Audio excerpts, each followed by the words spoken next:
Hello दोस्तों, welcome back to my channel. आप सभी का एक बार फिर से स्वागत है मेरे यूट्यूब चैनल पर।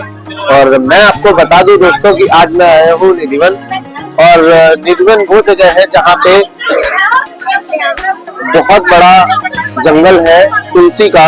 और ये प्राचीन काल में 10 किलोमीटर का हुआ करता था, लेकिन अभी ये धीरे धीरे विलीन होता चला गया कलयुग में।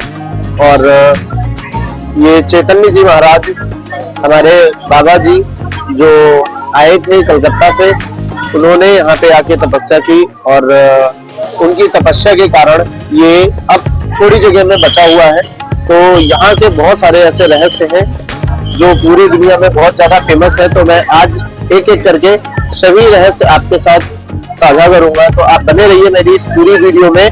नंबर 1, निधिवन वह वन है जो आज से पौने 6000 वर्ष पहले लगभग 10 किलोमीटर के दायरे में फैला हुआ था और इसे ही वृंदावन के नाम से जानते थे।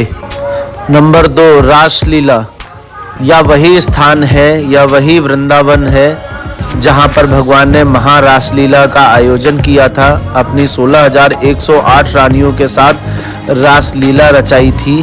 भगवान का जन्म मथुरा में हुआ, पालन पोषण गोकुल में हुआ और वृंदावन में यहाँ पर उन्होंने रासलीला रचाई। नंबर 3, चैतन्य जी महाराज कहते हैं कि कलयुग के कारण यह तुलसी वन निधिवन समाप्त होता जा रहा था, विलुप्त होता जा रहा था। तभी एक महर्षि श्री चैतन्य जी महाराज ने नवद्वीप से आकर यहाँ पर तपस्या की और इस तुलसी वन को प्रकाशित किया। तभी आज कलयुग में भी यह तुलसी वन यहाँ पर स्थित है। नंबर 4, हरिदास। हरिदास जी तानसेन के गुरु थे और जिन्होंने यहाँ पर तुलसी वन में आके 12.5 वर्ष लगातार तपस्या की, जिससे प्रसन्न होकर भगवान श्री कृष्ण ने उन्हें दर्शन दिए। 2 मूर्तियां स्थापित हुई और जिसकी वजह से यहाँ का नाम पड़ा वृंदावन बाके बिहारी और वृंदावन बिहारी के नाम से जाना जाता है। यहाँ पे 2 मूर्तियां स्थापित हुई, 2 मंदिर हैं, एक वृंदावन बिहारी के नाम से और एक बाके बिहारी के नाम से। नंबर 5, तुलसी के पेड़। कहा जाता है कि हमारे घर में जो तुलसी के पेड़ होते हैं वो रामा श्यामा नाम से होते हैं, लेकिन यहाँ पे जो तुलसी के पेड़ हैं उन्हें वन तुलसी के नाम से जाना जाता है। और जब गोपियों ने हट करी कि हमें वृंदावन में वास करना है, तब श्री कृष्ण भगवान ने कहा कि तुम इसी वन में 24 घंटे तुलसी के रूप में विराजमान रहोगी और जब मैं आऊँगा तब मेरे साथ राधा कृष्ण के रूप में रासलीला करेंगी और उसके बाद फिर तुलसी के पेड़ के रूप में विराजमान हो जाएंगी सारी गोपियां, सारी महारानियां। नंबर 6, सूखे पेड़। आप देख सकते हैं ये पेड़ सब ऊपर से हरे भरे हैं और नीचे से सूखे हुए हैं। कहा जाता है कि ये पेड़ नीचे झुककर धरती को नमन कर रहे हैं, यानी कि श्री कृष्ण भगवान को नमन कर रहे हैं और ऊपर से हरे भरे रहते हैं ये पेड़। नंबर 7, ललता कुंड। एक बार ललता विशाखा जो कि महारानी राधा रानी की सखियां थी, उनको प्यास लगी, वो जमुना जी पानी पीने चल दी। तभी राधा जी ने मना किया, कहा कि रात में गंगा जमुना किसी भी देवी देवता को जगाया नहीं जाता। तब उनके आग्रह करने पर श्री कृष्ण भगवान ने यहाँ पर पानी निकाला, जिसे ललता कुंड के नाम से जाना जाता है निधिवन में। नंबर 8, 2 मूर्ति। जब हरिदास जी ने तपस्या की तो 2 मूर्तियां निकली और उनमें से एक मूर्ति थी वृंदावन बिहारी जो कि बलदाऊ जी की थी, जो कृष्ण के बड़े भाई थे, और दूसरी मूर्ति थी बाके बिहारी जो कि निधिवन से 2 किलोमीटर दूर स्थापित कर दी गई थी बाके बिहारी मंदिर में, और वृंदावन बिहारी को निधिवन में ही स्थापित किया गया, जो कि आप यहाँ पे दर्शन कर सकते हैं। नंबर 9, श्रृंगार महल जो कि निधिवन में स्थित है। शाम की 7:30 बजे की आरती के बाद वहाँ के पुजारी वहाँ पर लगा हुआ बेड को सजा देते हैं और वहाँ पे श्रृंगार का सारा नया सामान रख देते हैं। और जब वो सुबह वापस आते हैं तब उन्हें वो सारा श्रृंगार का सामान वापस मिलता है, खुला हुआ और यूज हुआ। और वो जो बिस्तर है, वो जो बेड है, वहाँ पर उन्हें देखने को मिलता है कि जैसे कोई सोया हुआ था। सारा बिस्तर, सारा चीज इधर उधर हुई मिलती है। नंबर 10, तुलसी के पत्ते। कहा जाता है कि यहाँ पे जो भी तुलसी के पत्ते और लकड़ियाँ गिरती हैं उन्हें भक्त या वहाँ के सफाई कर्मचारी बाहर नहीं फेंकते हैं, वो सब ले जाके बलराम जी के मंदिर में रख देते हैं और वहाँ के पुजारी उन पत्तों और लकड़ियों को वहाँ आने वाले भक्तों को दे देते हैं प्रसाद के रूप में, और वह सारे भक्त उन्हें अपने घर के मंदिर में ले जाकर स्थापित कर देते हैं। नंबर 11, भक्ति। जब भी आप वहाँ पर निधिवन जाएंगे तो वहाँ जाने के बाद आप देखेंगे कि किसी भी तुलसी के पेड़ पे ना कोई घोंसला है और ना उन पेड़ों के नीचे कोई घास है। वहाँ के पुजारी का कहना है कि वह कोई मंदिर नहीं, एक भक्ति का स्थान है जहाँ पे हरिदास जी ने तपस्या की थी और वहाँ पर लोग श्रद्धा से जाते हैं, भक्ति के उस पड़ाव पे पहुँच जाते हैं जहाँ से उन्हें मोक्ष प्रदान होता है। नंबर 12, गोपेश्वर महादेव। कहा जाता है कि यहाँ पर एक बार भगवान रासलीला रचा रहे थे तो भगवान भोलेनाथ यहाँ पर उनकी लीला देखने आए। तभी गोपियों ने उन्हें मना कर दिया कि यहाँ पर सिर्फ एक ही पुरुष रह सकते हैं, वो हैं श्री कृष्ण भगवान, और उसके अलावा कोई पुरुष नहीं जा सकता, यहाँ सिर्फ हम गोपियों को देखने की ही इजाज़त है। तब उन्होंने वहाँ पर गोपी का रूप रखा और अंदर चले गए। अंदर जाते ही भगवान ने उन्हें पहचान लिया और बोले, आइए गोपेश्वर महादेव।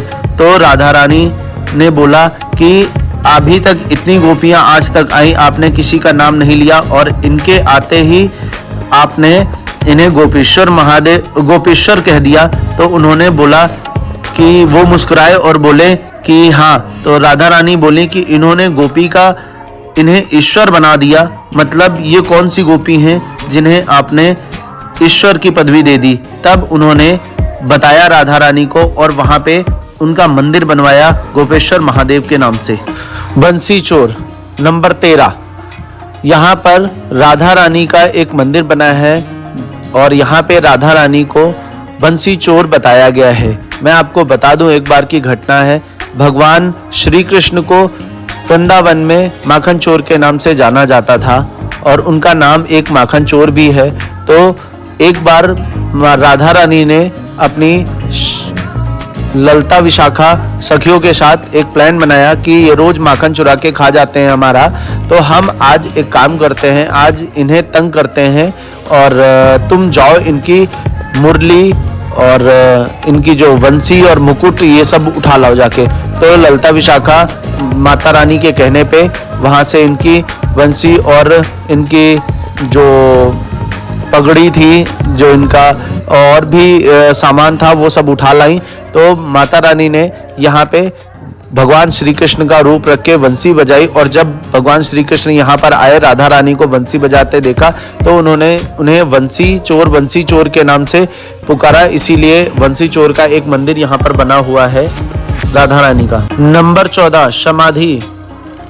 दोस्तों, यहाँ पे रात में 7:30 बजे की आरती के बाद कोई इस मंदिर में, इस वन में नहीं रुकता है। पुजारी तक बाहर चले जाते हैं। कोई जीव जंतु, कोई चिड़िया, कोई बंदर, कुछ भी यहाँ पे नहीं रहता है कहा जाता है, क्योंकि भगवान रासलीला रचाने आते हैं और जो भी उनकी रासलीला देख लेता है या तो वो आंखों की रोशनी खो देता है और बोलने की क्षमता खो देता है, सब कुछ भूल जाता है, या फिर वो मतलब अपने प्राण त्याग देता है। तो ऐसा कई बार हुआ, चोरी छुपे यहाँ पे कुछ भक्त लोग रुक गए और रात में ही उन्होंने अपने प्राण त्याग दिए।